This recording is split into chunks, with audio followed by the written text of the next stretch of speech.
lesson, we're going to learn how to solve cubic equation. But before we go into further details, let's recap on what a cubic polynomial is. So basically, a cubic polynomial in X is a polynomial of degree 3. So it's in the form ax cubed plus bx squared plus cx plus d, where your a is not equal to 0. Because why is a not equal to 0? Right, if you let a equals to 0, then you would end up getting bx squared plus cx plus d. So what polynomial would that be? Bx squared plus cx plus d, it's a polynomial of degree 2. And the polynomial of degree 2 would be a quadratic polynomial. Alright, so as the reason, we need to state that a is not equals to 0. Right, so if you look at the examples that is given, right, for a cubic polynomial in X, it's possible to have 3 real roots, okay, because the number of real roots refer to the number of x-intercepts the cubic curve can have, the number of x-intercepts that the cubic curve can have. So it's possible that the curve will intersect the x-axis at 3 points. Therefore, it has 3 real roots. It's possible to intersect at 2 points. That means it has 2 real roots. And sometimes it only intersects at 1 point. In this case here, it only has 1 real root. Right, let's differentiate between the expressions and the equation. So on the left-hand side, you're given the expression. On the right-hand side, you're given the equation. Right, so if you compare them, you will observe that the major difference is in equations. You have an equal in the middle, whereas in expressions, you don't have. Now, another major difference is that you can solve an equation.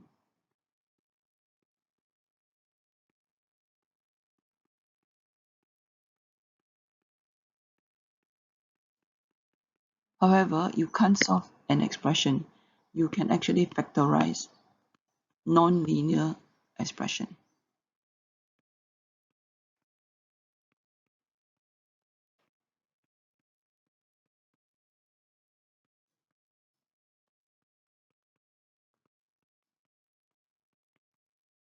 Okay, so what do you mean by you can solve an equation?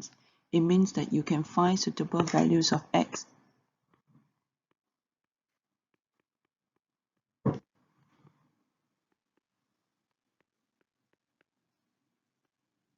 that satisfy the equation.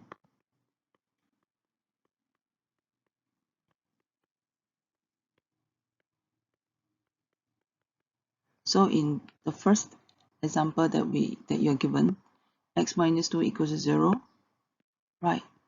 So you can see that you can just let x equals to 2. You can use try and error. Just let x equals to 2. So you will have 2 minus 2 equals to 0, which is equals to the right hand side. That is what it means by satisfy the equations.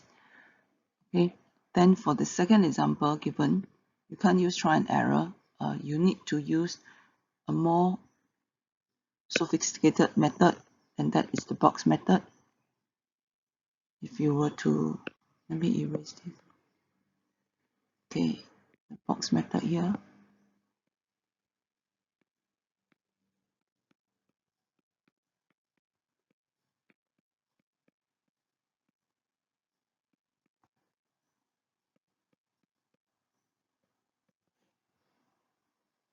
Right, and then you will have your 2 linear factor, which is your x minus 4, x plus 1 equals to 0.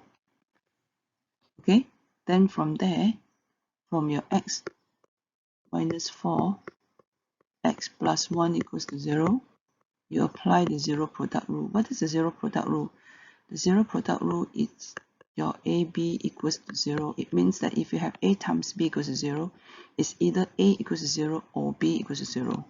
So from here, it's either x minus 4 equals to 0 or x plus 1 equals to 0.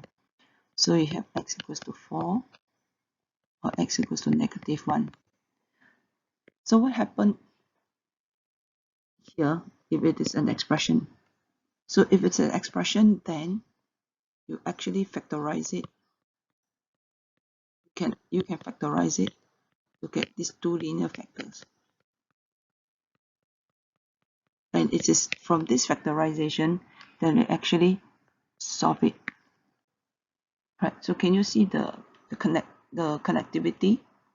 Like you factorize an expression, right? And after getting the suitable linear factors, you can solve it in an equation. So how about cubic polynomials? For cubic polynomials, you can't use the box method to factorize.